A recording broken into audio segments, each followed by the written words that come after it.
elit bangsa haruslah selalu mengingat hal ini.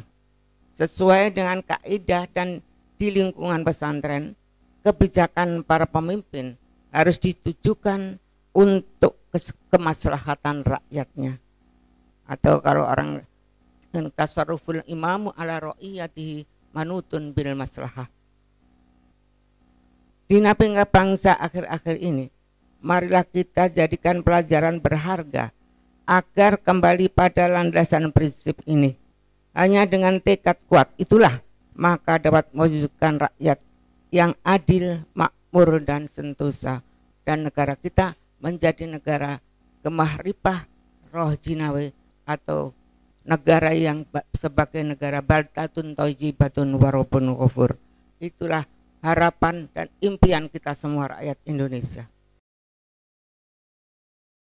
Nis, Pak Eri, Riana Harja Pamekas, Bu Eri Seda, Pak Laude M. Syarif, Pendeta Gomar Gultom, Mbak Alisa, Pak Lukman Hakim Saifuddin, Romo Setio, dan juga teman-teman jurnalis yang sudah meluangkan waktu memenuhi undangan Gerakan Nurani Bangsa sore ini. Saya kira kita semua paham bagaimana situasi, kondisi, dan kemudian juga mengerti kenapa Gerakan Nurani Bangsa hadir pada sore hari ini.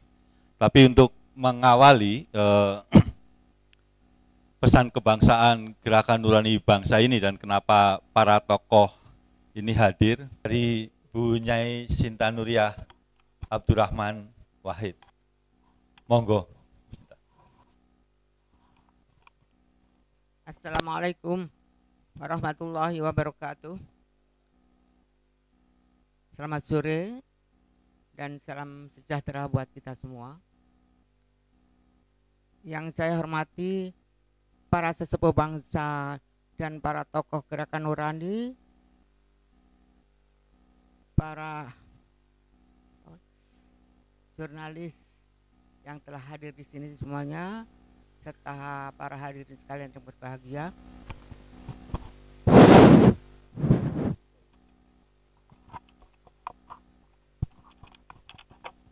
Beberapa hari ini bangsa kita dihadapkan pada kondisi yang sangat memprihatinkan.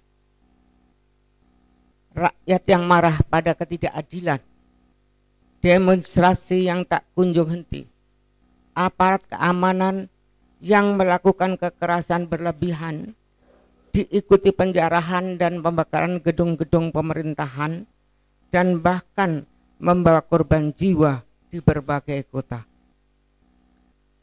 Sebagai warga bangsa senior yang telah lama mengikuti perjalanan bangsa, kami Gerakan Nurani Bangsa ingin menyampaikan refleksi kami atas kondisi bangsa Indonesia saat ini. Gerakan Nurani Bangsa adalah wadah bagi saya, Bapak Quraish Shihab, Romo Kardinal Suharyo, Kyai Haji Mustafa Bisri, Biku Panyafaru, Ibu Omi Nur Khalis Majid, Pendeta Jeki Manuputi, dan Pendeta Gomar Gultom, Romo Frans Masek Suseno, Ibu Karlina Supeli, Ibu Eri Seda, Bapak Lukman Hakim Saifuddin, Bapak Eri Riana Harjo Pamekas, Bapak Laude M. Syarif, dan beberapa nama yang tidak dapat saya sebutkan satu persatu. Sebagai orang tua, kami berharap bangsa dan negara Indonesia selalu berada dalam kehidupan yang tentram, damai, agar bisa terus maju mewujudkan cita-cita kemerdekaan Indonesia. Ini hanya bisa dipenuhi dengan penyelenggaraan negara yang berpihak pada rakyat, adil, dan berlandaskan kedaulatan sipil dan kedaulatan hukum.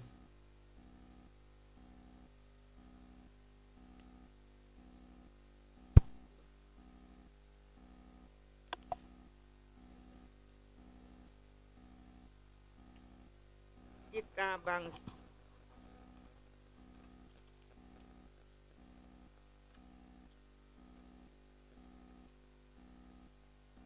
Elit bangsa haruslah selalu mengingat hal ini. Sesuai dengan kaidah dan di lingkungan pesantren, kebijakan para pemimpin harus ditujukan untuk kemaslahatan rakyatnya. Atau kalau orang tasarruful imamu ala ra'iyatihi manutun bil maslahah. Di napingga bangsa akhir-akhir ini, marilah kita jadikan pelajaran berharga agar kembali pada landasan prinsip ini. Hanya dengan tekad kuat itulah maka dapat mewujudkan rakyat yang adil, makmur dan sentosa, dan negara kita menjadi negara kemahrifah roh jinawi atau negara yang sebagai negara baldatun thayyibatun warabun ghafur. Itulah harapan dan impian kita semua rakyat Indonesia. Akhirnya saya mengakhiri mukadimah saya dengan mengucapkan wallahu muwaffiq ila aqwamit thoriq. Wassalamualaikum warahmatullahi wabarakatuh. Terima kasih atas pesan yang sangat kuat dari Bu Sinta Nuria. Untuk selanjutnya, pembacaan pesan kebangsaan Gerakan Nurani Bangsa yang akan disampaikan oleh Mbak Alisa Wahid. Waktu dipersilahkan. Terima kasih. Sebagai pelayan pelayan dari para tokoh bangsa, saya akan membacakan pesan kebangsaan Gerakan Nurani Bangsa. Mencermati perkembangan situasi dan kondisi kehidupan sosial kemasyarakatan beberapa hari ini, Gerakan Nurani Bangsa sebagai gerakan etis dan non-partisan untuk memperkuat utas cinta Indonesia, menyampaikan pesan kepada Presiden Republik Indonesia selaku Kepala Negara dan Kepala Pemerintahan sebagai berikut. 1. Kemanusiaan dan keberpihakan kepada rakyat haruslah menjadi landasan pijak sekaligus orientasi utama dalam membuat dan melaksanakan kebijakan negara dalam mengelola kehidupan kebangsaan kita. Hentikan segala tindak kekerasan dan represivitas dalam menangani aksi unjuk rasa sebagai bagian dari kebebasan berpendapat dan berekspresi. 2. Rakyat murka karena menyaksikan sebagian elit penguasa, baik eksekutif, legislatif, yudikatif, serta aparat penegak hukum yang tidak sensitif dan nirempati kepada beban rakyat yang terus membesar. Karenanya, Kepala Negara harus secepatnya memimpin dan memerintahkan semua jajaran institusi negara untuk bersikap berdasar nilai etika, kebersahajaan, dan asas kepatutan guna mengembalikan kepercayaan atau trust masyarakat luas yang hilang dengan cara memerintahkan kepolisian untuk secepatnya mengevaluasi dan menata ulang kepemimpinan dan kebijakannya agar tidak menimbulkan tindakan eksesif yang melanggar hak asasi manusia dan hak konstitusional warga negara lainnya. Menjaga stabilitas ekonomi nasional dan meningkatkan kesejahteraan warga dengan menegakkan keadilan ekonomi serta melaksanakan pengelolaan APBN secara transparan, akuntabel, dan tidak ugal-ugalan. Menghapus segala biaya tunjangan dan fasilitas pejabat publik yang berlebihan sehingga memboroskan keuangan negara, serta memastikan prinsip transparansi kekayaan penyelenggara negara dapat dijalankan. Seluruh jajaran pemerintahan bekerja keras melakukan inovasi dan memperkuat program kesejahteraan sosial, bukan sebaliknya memperbanyak pajak dan mengurangi program-program pemenuhan hak dasar. Program yang berdampak pada berkurangnya pemenuhan hak dasar kesejahteraan rakyat harus dikoreksi dan diatur ulang. 3. memastikan berjalannya prinsip supremasi sipil dalam pelaksanaan demokrasi di Indonesia, serta menguatkan kembali TNI Polri yang profesional dan fokus pada tugas pokok fungsinya. 4.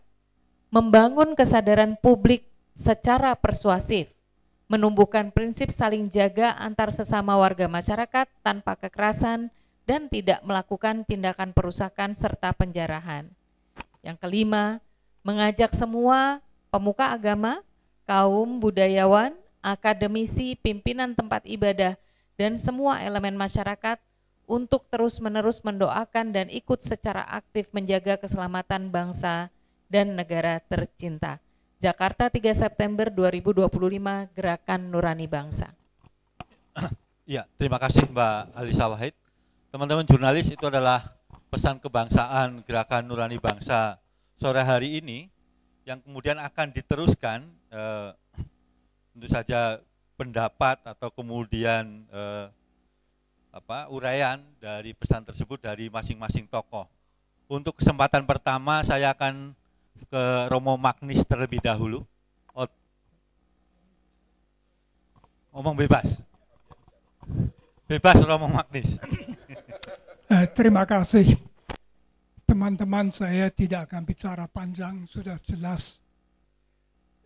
Saya melihat dua hal yang betul-betul menjadi keprihatinan. Yang pertama, apa yang akhirnya kemarahan, kekecewaan, frustrasi masyarakat meledak. Mulai barangkali dari Pati sampai akhirnya di banyak kota besar di Indonesia, kelihatan bertahun-tahun masyarakat mengalami frustrasi. Melihat bahwa Indonesia itu sepertinya milik mereka yang di atas, yang memperkaya diri tanpa malu-malu, menambah fasilitas, dan masyarakat sendiri susah. Dan itu meledak, dan itu sangat berbahaya. Karena itu tentu berarti orang juga akan berpikir, sudah 80 tahun merdeka, kok masih seperti itu. Jadi itu sangat penting kita semua mendengarkan suara rakyat yang kelihatan di dalam segala macam demonstrasi kerusuhan. Tentu ada poin kedua, teman-teman. Saya tidak begitu tahu, saya hanya duduk di rumah. Tetapi katanya pembakaran stasiun Transjakarta, rumah penjarahan, itu bukan kemarahan rakyat. Rupa-rupanya ada yang menunggangi, ada yang ikut main, memanfaatkan kesempatan untuk merusak. Itu tentu sesuatu yang jahat, memberi nama buruk kepada suatu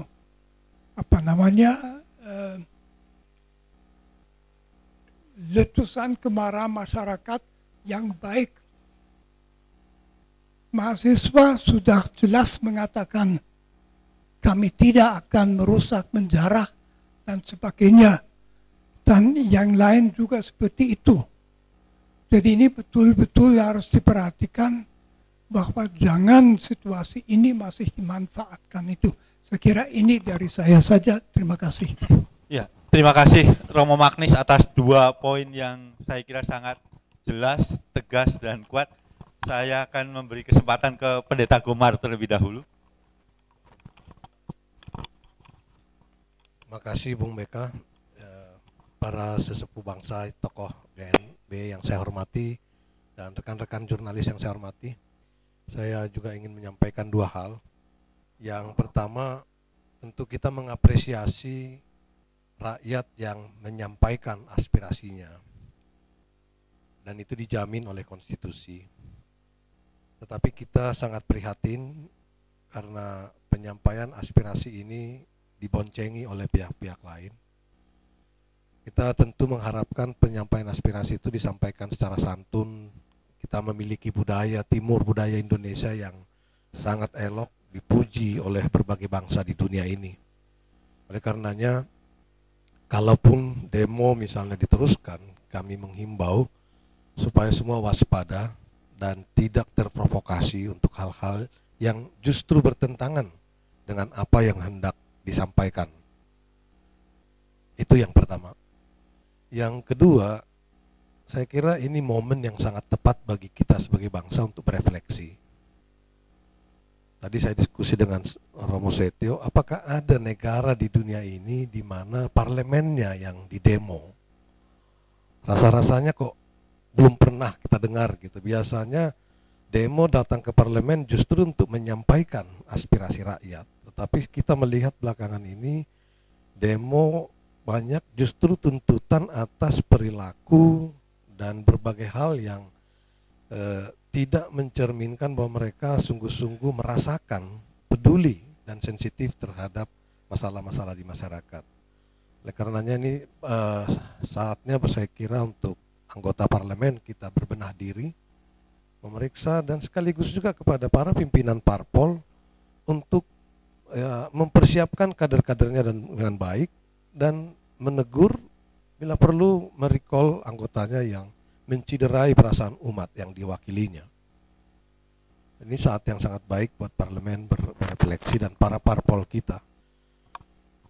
Hal yang sama juga saya kira kepada pemerintah kita, penyelenggara negara. Kita hormat kepada penyelenggara negara seperti kata Pak Lukman tadi, semua kita bangsa harus menghormati dan menghargai pemerintahan kita.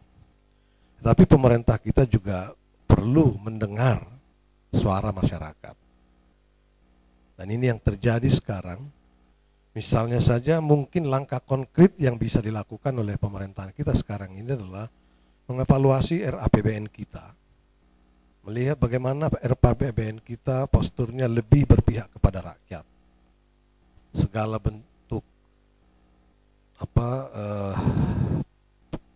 pemborosan yang tidak perlu dengan fasilitasi para pejabat negara dan parlemen, saya kira perlu ditinjau. Termasuk juga proyek-proyek yang nampaknya mercusuar, tapi di sana sini kita melihat tidak tepat sasaran, perlu ditinjau ulang. Saya sebut saja misalnya makan bergizi gratis, koperasi merah putih, sekolah rakyat, saya kira perlu ditinjau ulang. Benarkah ini untuk kepentingan rakyat dan diawasi, kalau harus diteruskan diawasi dengan sebaik-baiknya, dan hal lain yang perlu direfleksikan ulang, dievaluasi ulang semuanya menurut hemat saya. Saya kira itu pesan saya, kalau bisa para pemangku negara kita memperhatikan apa yang terjadi belakangan ini sebagai sebuah momentum untuk refleksi bersama. Terima kasih.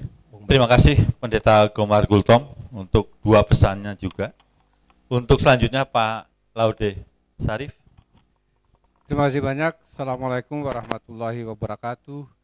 Selamat sore, salam sejahtera buat kita semuanya. Sebenarnya sudah hampir semuanya disampaikan, namun saya ingin menambahkan beberapa hal. Nomor satu tadi itu yang disampaikan oleh Pak Pendeta Gultom bahwa soal ketimpangan, postur anggaran. Coba kalau teman-teman lihat 10 kementerian lembaga tertinggi anggarannya tahun 2025 itu, nomor 1 itu adalah Kementerian Pertahanan, nomor 2 Kepolisian. Semalam saya hitung-hitung berapa sih jumlah tentara kita, ternyata kurang dari 1 juta. Berapa jumlah polisi kita? Kurang dari 1,5 juta, maksudnya bukan 1 juta, kurang dari 500.000. Seperti itu semuanya. Terus saya hitung lagi berapa jumlah petani Indonesia. Lebih 40 juta petani Indonesia. Jadi kenapa anggarannya itu lebih besar diberikan kepada sektor pertahanan dan polisi? oleh karena itu saya pikir penting sekali DPR dan eksekutif, khususnya Presiden, menilai ini, dan Kementerian Keuangan. Jangan lagi melanjutkan kebijakan-kebijakan yang tidak mementingkan rakyat itu. Misalnya sekolah rakyat, padahal kita sudah punya sekolah dasar hampir semua seluruh negeri. Kita punya koperasi, bahkan sekarang harus ada koperasi merah putih. Dan seterusnya dan seterusnya. Jadi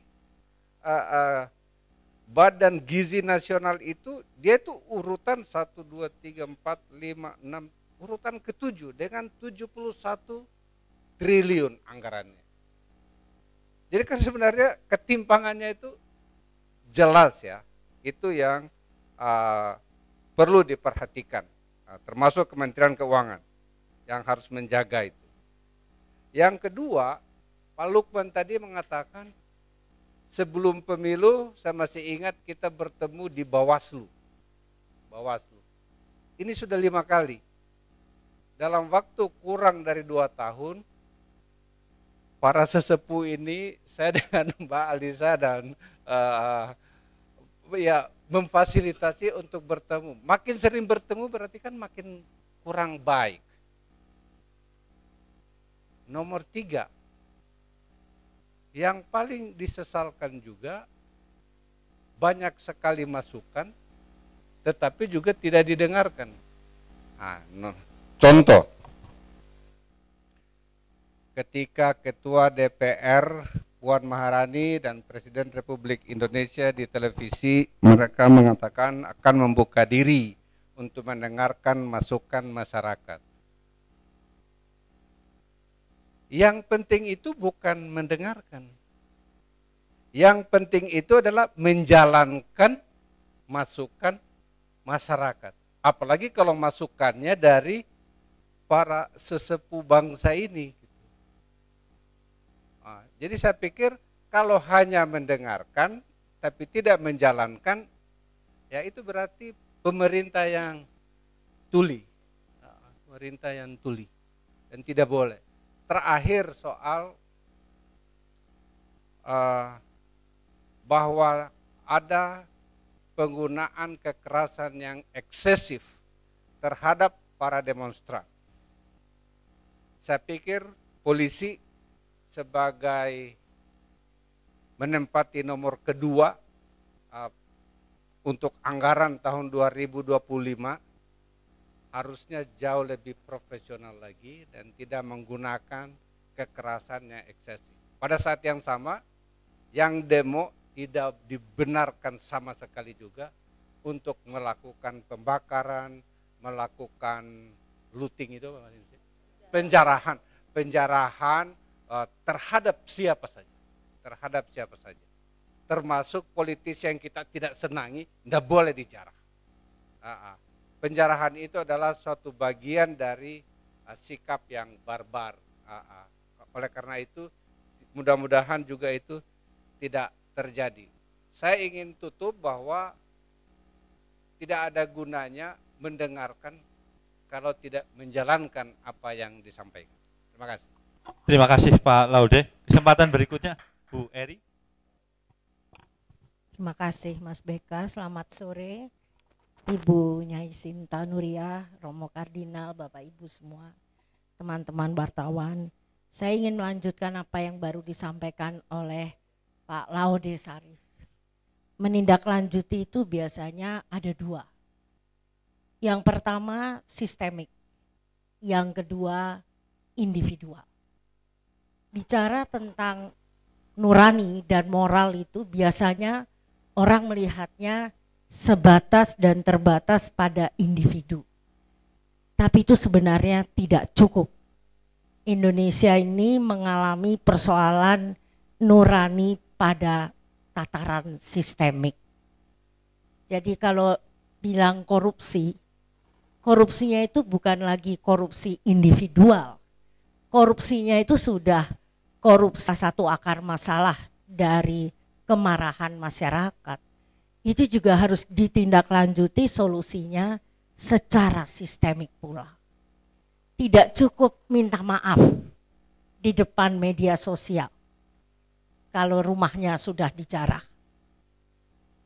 Yang harus dilakukan pada tataran sistemik itu adalah bahwa para anggota DPR legislatif, para anggota pemerintah eksekutif, dan para anggota mahkamah pengadilan yudikatif secara sistemik membereskan persoalan kolusi, korupsi, dan nepotisme. Itu kalau memang serius mau menindaklanjuti. Orang-orangnya juga harus bersih. Sehingga dengan kata lain, ini perlu ada solusi jangka panjang secara menyeluruh. Sehingga kita tidak tergantung presidennya siapa, ketua DPR-nya siapa, ketua Mahkamah Agungnya siapa. Sistemnya itu dalam tanda kutip memaksa orang-orang yang duduk bertanggung jawab itu untuk berperilaku sesuai dengan hukum yang berlaku. Sehingga tidak setiap kali ganti pemerintah, ganti kebijakan, rakyatnya terus-terusan masih marah. Itu sebenarnya persoalan mendasar kita sebagai masyarakat. Bahwa presidennya siapapun, ketua DPR-nya siapapun, ketua Mahkamah Agungnya siapapun, itu tetap sistem itu tidak korup, tidak nepotis, tidak melanggar aturan hukum. Oleh karena itu, itulah tantangan kita bersama, Bapak Ibu. Bagaimana merubah sistem supaya legislatif, yudikatif, dan eksekutif kita itu memang dalam tanda kutip mengikuti aturan hukum yang berlaku. Tentu harus adil. Karena kalau bergantung pada orang per orang, ya malaikat pun agak sulit memimpin Indonesia sekarang ini. Ya, saya rasa tidak berlebihan kalau saya mengatakan demikian. Jadi dengan kata lain, sistemnya harus dibenahi terlebih dahulu. Sesudah itu orang-orangnya. Ada yang mengatakan, wah tidak penting orangnya siapa, penting. Sama-sama pentingnya Bapak Ibu. Sistemnya penting, orangnya juga tidak kalah penting. Memilih pemimpin itu tidak cukup kelihatannya populis. Kelihatannya berpihak pada rakyat. Apalagi di zaman medsos seperti ini, semuanya politik pencitraan gitu ya. Masuk gorong-gorong, masuk kali gitu ya. Terus rakyatnya sudah terharu termasuk saya gitu ya. Terus memilih pemimpin berdasarkan masuk gorong-gorong dan masuk kali. Itu kesalahan saya gitu sebagai pemilih. Nah, ada yang mengatakan siapa suruh ketipu gitu kan. Nah, tapi kalau sekitar puluhan juta masyarakat sama-sama ketipu. Karena sekarang saya khawatir ya, saya termasuk yang prihatin, ada yang kemudian menyalahkan pemilih. Siapa suruh milih pemimpin, bukankah pemilunya sudah demokratis gitu. Tapi lupa bahwa pemilihan umum zaman sekarang agak beda dengan pemilihan umum zaman sebelum ada politik populisme dan politik pencitraan dan media sosial. Jadi itulah beberapa hal, saya hanya menekankan sistemnya harus bebenah, orang-orangnya juga harus dipilih secara tepat dan benar menurut aturan hukum. Terakhir tadi Pak Lukman, ya, kemudian Pak Pendeta Gomar Gultom dan Pak Laude Syarif menekankan dan Romo Magnis pentingnya bahwa semua harus tertib. Tidak ada penjarahan. Mungkin ini semua menjadi siklus ya. Kalau dihadapi secara kekerasan, responnya juga semakin keras. Jadi yang perlu dipikirkan kita bersama adalah memotong siklus kekerasan itu biasanya dimulai dari aparatnya. Kalau aparat penegak hukumnya tidak menggunakan kekerasan, maka rakyatnya juga cenderung tidak menggunakan kekerasan. Terlepas dari beragam adanya penyusup, adanya free rider, dan seterusnya. Sehingga yang harus pertama kali manusiawi tidak melanggar hukum itu ya aparat penegak hukumnya. Dan itulah memberi contoh bagi para masyarakat yang sedang protes untuk juga tidak melakukan kekerasan. Demikian, terima kasih. Terima kasih Bu Eri Seda untuk kegelisahannya. Berikutnya Romo Setio dulu, nanti bagian sana sebagai penutup. Monggo Romo Setio. Terima kasih Mas Bapak Ibu yang saya hormati semua dan rekan-rekan media. Saya hanya ingin menggarisbawahi tadi yang sudah dikatakan Romo Magnis dan juga di pernyataan soal kemarahan rakyat ya. Jadi ekspresi demonstrasi terutama tanggal 28-29 kemarin yang begitu cepat naik ya, lalu cepat turun ya. Saya melihatnya sebagai semacam reaksi kemarahan dari rakyat yang sudah kehilangan trust ya. Sudah kayak tidak tahu lagi kepada siapa harus mengadu begitu.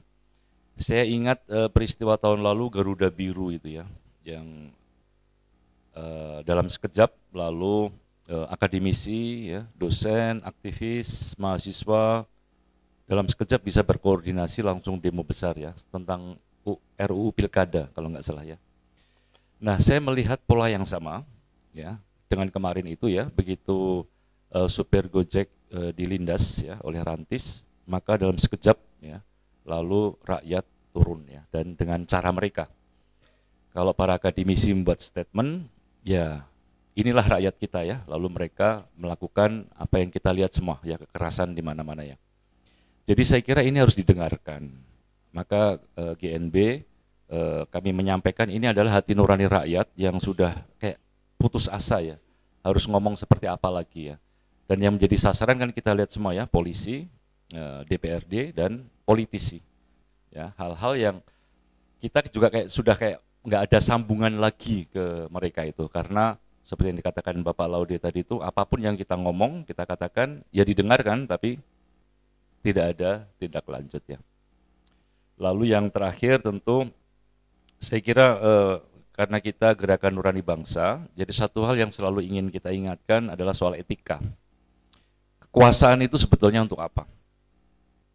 Apakah kekuasaan itu untuk melayani diri sendiri, untuk kepentingan kelompoknya sendiri, ya, untuk memperkaya diri, untuk bagi-bagi jabatannya, ataukah kekuasaan itu sebetulnya ada nilai etisnya yang dikatakan oleh para filsuf dari zaman Yunani sampai sekarang ya, bahwa kekuasaan adalah untuk orang lain. Berkuasa itu untuk melayani kepentingan orang lain. Kalau Anda menjadi pejabat publik, itu berarti Anda bekerja untuk kepentingan orang lain. Nah saya kira ini yang perlu diingatkan lagi, karena mereka semua ya, DPR, DPRD, lalu politisi, polisi, mendapatkan kemarahan yang besar dari rakyat kemarin. Semoga ini menjadi peringatan dan Untuk selanjutnya Pak Eri Riana Harja Pamungkas. Terima kasih. Assalamualaikum warahmatullahi wabarakatuh.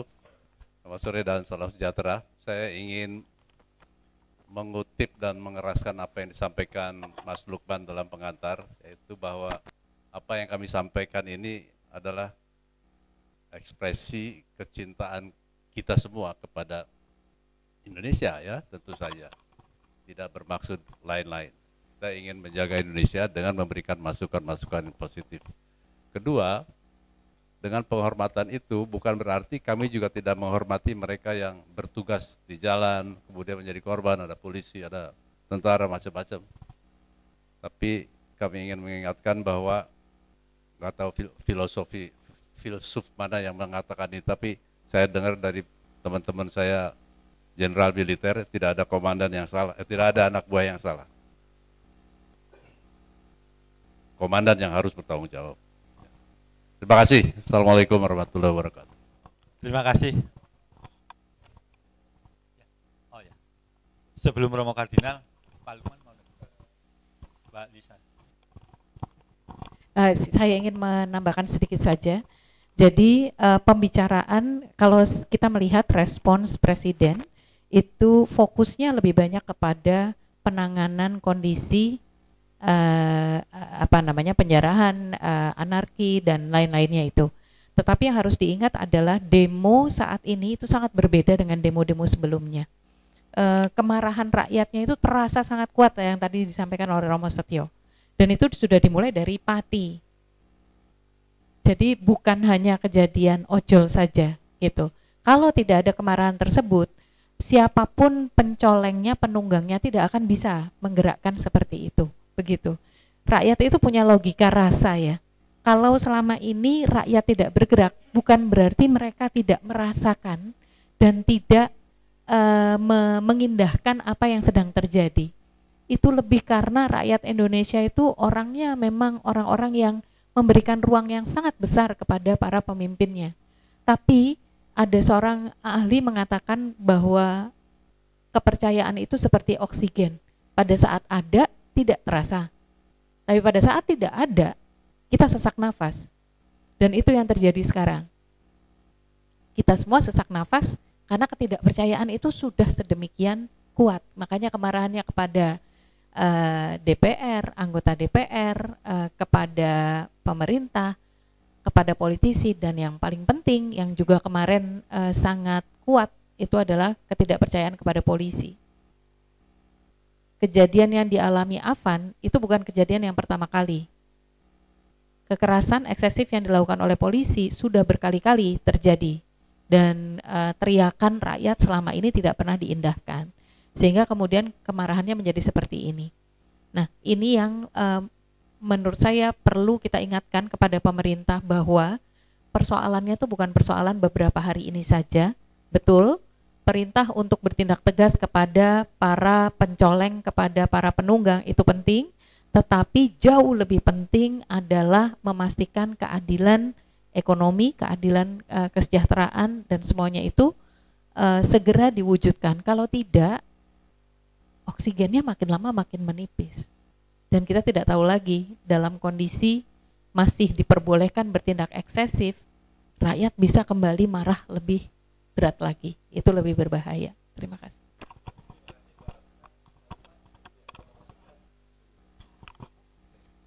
Ya, karena tadi karena tadi pengantar ya didadak juga. Saya hanya ingin menyampaikan 2 bait saja, menggarisbawahi Mbak Alisa tadi, bahwa rakyat itu punya rasa. Romo Setio Wibowo juga tadi bicara tentang nurani. Siapapun kita yang diamanahi kuasa, gunakanlah ia dengan rasa. Kuasa tanpa rasa kan datangkan karma berupa bala yang rugikan kita semua. Cukup. Terima kasih Pak Lukman, 2 baitnya. Sebagai penutup, monggo Monsinyur Kardinal Suharyo. Saya merasa semua yang perlu disampaikan sudah disampaikan. Satu, kalau boleh mengajukan permintaan saya pribadi, dan tentu bersama-sama dengan para sahabat Gerakan Nurani Bangsa, gagasan, catatan, kritik itu sudah sangat-sangat banyak. Bukan hanya pada saat ini, tetapi sudah saya dengar sejak 10 tahun yang lalu. Nah, pertanyaannya, apakah kritik ini hanya didengar? Sudah lumayan kalau didengar. Karena kritik ini saringannya banyak. Artinya apakah yang disampaikan oleh saudara-saudara kita, sahabat-sahabat yang sungguh mencintai Indonesia itu tidak disaring sedemikian rupa sehingga yang didengar oleh yang mempunyai kuasa itu hanya yang baik-baik saja. Saya bertanya, saya tidak tahu jawabannya, tetapi permintaan saya, tolong pemikiran, gagasan, usul, khususnya dari para akademisi yang tidak mempunyai kepentingan apapun. Moga-moga saya yakin kami tidak mempunyai kepentingan apapun selain mencintai tanah air. Tolonglah itu didengar, dipertimbangkan, dan sungguh-sungguh dipikirkan bersama-sama dengan mengundang tokoh-tokoh yang sungguh tidak mempunyai kepentingan apapun selain untuk kebaikan negeri ini. Saya tidak tahu apakah ini sudah dilakukan. Yang kemarin diundang adalah ketua partai politik, pemimpin agama. Apakah mahasiswa juga sudah diundang? Apakah para akademisi sudah didengarkan? Saya tidak tahu, kita menjawab menurut keyakinan kita masing-masing. Yang kedua, ini terakhir, saya itu berpikir sangat sederhana, tidak mempunyai ilmu apapun kecuali ilmu doa.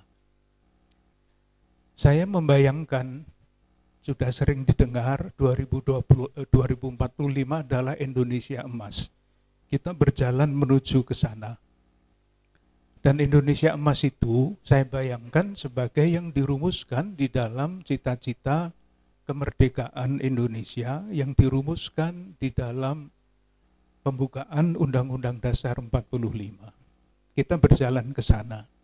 Pertanyaannya, apakah kita tahu dari mana kita berjalan? Karena kalau kita tidak tahu dari mana kita berjalan, jalannya itu bisa ke sana kemari. Jangan-jangan tidak ke sana tetapi kemari. Saya ambilkan contoh kecil saja. Di sekitar proklamasi kemerdekaan itu banyak artikel, banyak diskusi. Salah satunya yang saya baca ada judul Ekonomi Serakah. Lalu di dalam artikel itu ada angkanya. Ada angkanya. Bukan pendapat saya siapa saya ini ya. Angka. Dipublikasikan. Jadi misalnya, saya sebut saja karena ini forum cinta kasih, jadi mengatakan apa saja boleh kan? Demi cinta kepada tanah air. 67% korupsi itu dilakukan oleh para pejabat yang masih aktif. 67%. Nanti kalau perlu saya kutip dari mana angka ini. Dan ini sangat menyedihkan ketika saya membaca ini, hati saya sangat sedih. Tidak untuk dikasihani tentu saja Mbak ya. Hanya 34% warga negara yang percaya bahwa pemerintah itu bekerja untuk kepentingan umum. 34%. Ini pasti penelitian karena yang saya baca itu koran nasional yang terpercaya. Nah, yang ingin saya tanyakan sekarang di depan publik ini adalah angka kemiskinan. Ada dua angka yang sangat berbeda yang disebut. Menurut Badan Pusat Statistik Nasional, angka kemiskinan di Indonesia itu hanya 8, sekian persen. Itu berarti sekitar 24 juta penduduk Indonesia miskin. Sementara menurut Bank Dunia, orang miskin di Indonesia itu 63%. Itu berarti 170 juta. Ya, ketika saya baca lebih lanjut, kenapa BPS itu rendah? Karena kriterianya memang berbeda. Yang disebut miskin adalah orang yang per kapita per hari memperoleh uang Rp21.000 per hari. Coba silahkan membayangkan 21.000 itu bisa untuk apa? Makan 2 kali juga tidak cukup. Belum pakaian, belum kesehatan, belum pendidikan. Kenapa kita atau kita BPS itu terus menggunakan standar yang sudah tidak realistis itu? Seandainya saya akan sungguh bergembira dan berbangga kalau kriteria untuk menentukan kemiskinan itu diubah yang realistis. Karena dengan mematok angka itu sebetulnya kita sedang menutupi sesuatu yang semestinya dibuka. Karena kalau tidak, yaitu kita tidak tahu dari mana kita ini berjalan. ya tidak realistis. Dan itu bukan hanya berkaitan dengan angka kemiskinan, tetapi seperti dikatakan oleh para teman-teman ini bisa berkaitan dengan legislatif, seperti apa legislatif itu, seperti yudikatif, seperti eksekutif. Kita di mana pilar untuk demokrasi itu? Dibuka kartunya, diakui kesalahan-kesalahannya, karena kalau kita menyangkal, kita tidak akan kemana-mana. Diakui, dan marilah kita melakukan tobat nasional.